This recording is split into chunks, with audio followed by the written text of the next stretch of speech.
नमस्कार बंधुरा आमी चंद्रानी हेशेले आपनाके स्वागत। आज आमी रान्ना करे देखाबो मटन कषा। तार जोन्नो प्रथमेई लागबे 1.5 किलो मटन। आमी एखाने 1.5 किलो मतो मटन निये नियेछि।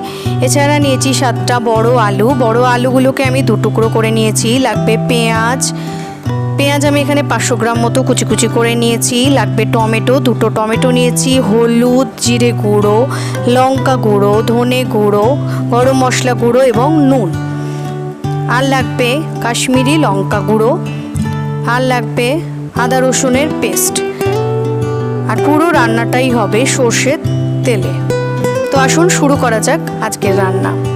প্রথমে আমি মিক্সিতে 500 গ্রাম পেঁয়াজ ভালো করে পেস্ট করে নেব।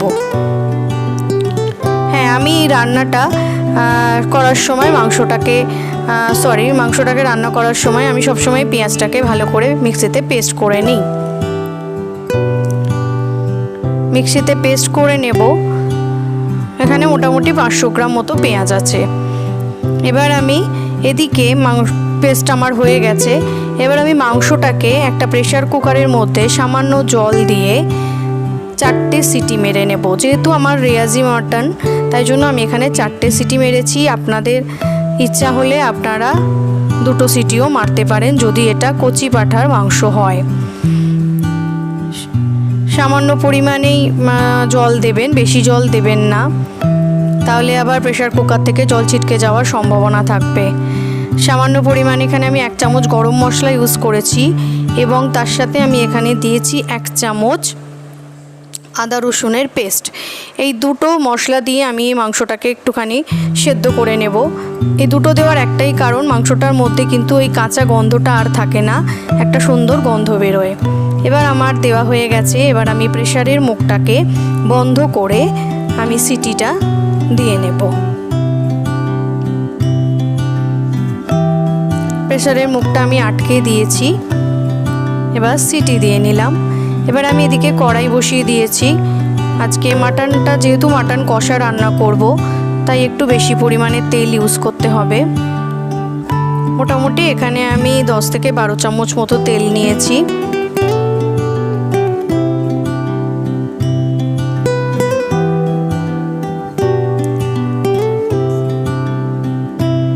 মাটন ঠিক কম তেলে রান্না করলে ভালো লাগে না, তাই একটু বেশি তেলেই রান্না করতে হবে। এবার তেল গরম হয়ে গেছে আমার। আমি এবার আলুগুলো একটা একটা করে ভেজে নেব।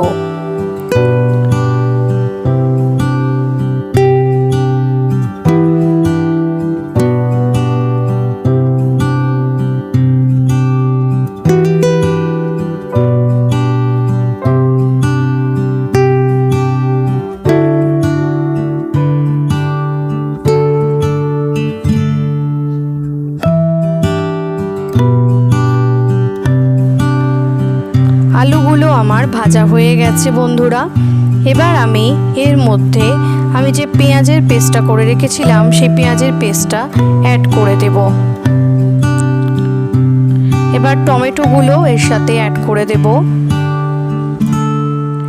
দিয়ে আমি ভালো করে তেলের সাথে পেঁয়াজ এবং টমেটোটাকে ভালো করে কষিয়ে নেব।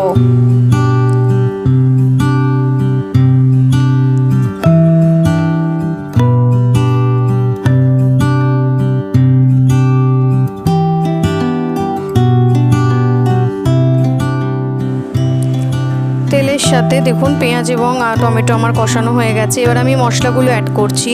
প্রথমে দিলাম ধনে গুঁড়ো 1 চামচ। এবার দিচ্ছি জিরে গুঁড়ো, এটাও 1 চামচ ইউজ করেছি। হলুদ গুঁড়ো 1.5 চামচ, নুন স্বাদ মতো,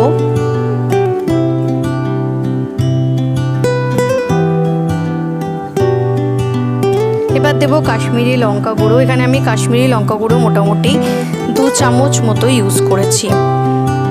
এবার আমি মশলাগুলোকে আবার ভালো করে মেশাবো। তার আগে অবশ্যই আমি আদা রসুনের পেস্ট দেব 1 চামচ।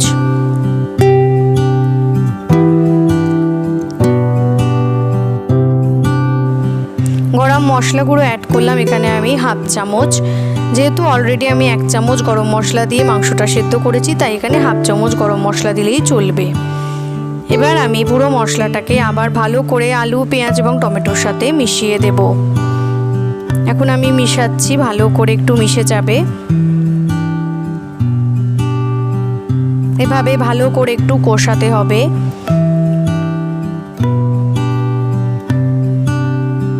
এবার আমি একটা চাপা দিয়ে আরও কিছুক্ষণ এটাকে কষিয়ে নেব, মোটামুটি 10 মিনিট।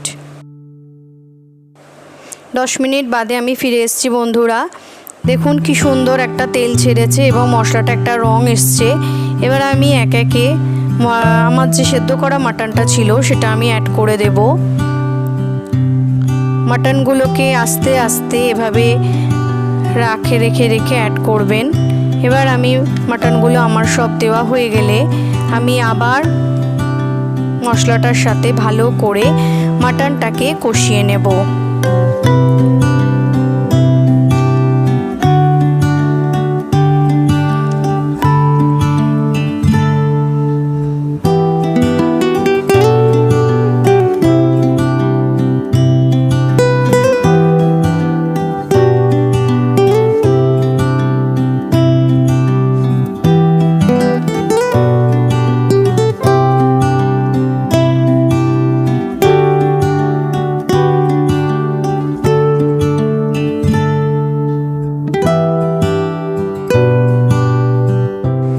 আমার সমস্ত মাটন মশলাটার মধ্যে অ্যাড করা হয়ে গেছে। এবার আমি বন্ধুরা মাটনটাকে ভালো করে মিশিয়ে দিচ্ছি মশলাটার সাথে। যেহেতু অনেকটা পরিমাণে মাটন ছিল, তাই আমার হাজব্যান্ড আমাকে এখানে একটু হেল্প করে দিয়েছেন, না হলে কষানোর সময় একটু অসুবিধা হয়। ভালো করে যদি আমরা না কষাই তাহলে কিন্তু মাটনটা খেতে মোটেও ভালো লাগবে না। তাই জন্য আমি ভালো করে, আমার হাজব্যান্ড এখানে ভালো করে একটু কষিয়ে দিচ্ছেন। আপনারা এখানে ঠিক এরকমভাবেই ভালো করে মাটনটাকে কষিয়ে নেবেন মশলার সাথে।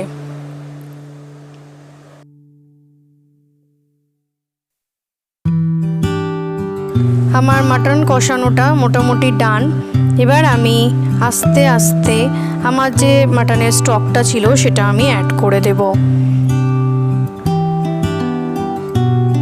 এবার হাফ স্টকটা ইউজ করার পরে আমি মাটনটাকে ভালো করে একটু নাড়াচাড়া করে দেব মশলাটার সাথে, মাটনের স্টকটার সাথে যেন ভালো করে মিশে যায়। তারপর আমি বাকি স্টকটা আবার ইউজ করব। একসাথে পুরো স্টকটা দিলে আমার নাড়াচাড়া করতে অসুবিধা হবে, তাই জন্য আমি প্রথমে অল্প দিয়েছি, তারপর ভালো করে এটাকে মিশিয়ে নিচ্ছি। মেশানো হয়ে গেলে আবার বাকি স্টকটা দিয়ে দেবো। আমি সবসময় মাটনের স্টক দিয়ে মাটন রান্না করি, আপনারাও আশা করি সেভাবেই রান্না করেন। এবার আমি বাকি স্টকটা ইউজ করছি। বাকি স্টকটা ঢেলে দিয়েছি।